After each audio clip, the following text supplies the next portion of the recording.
بسم اللہ الرحمن الرحیم۔ السلام علیکم۔ قربانی کے بارے میں اللہ تعالیٰ کے احکامات اور قربانی کے اونٹ اور گائے کو ہم نے تمہارے لیے اللہ کے شاعر میں شامل کیا ہے، تمہارے لیے ان میں بھلائی ہے۔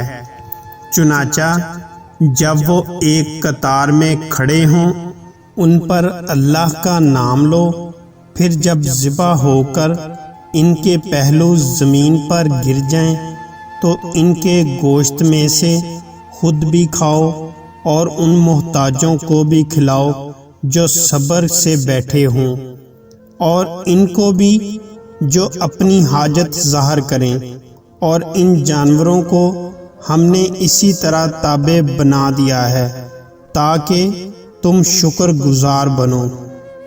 سب مسلمان بھائیوں سے گزارش ہے، قربانی کریں، اپنے ارد گرد یتیموں، مسکینوں اور حقداروں کا ضرور خیال رکھیں۔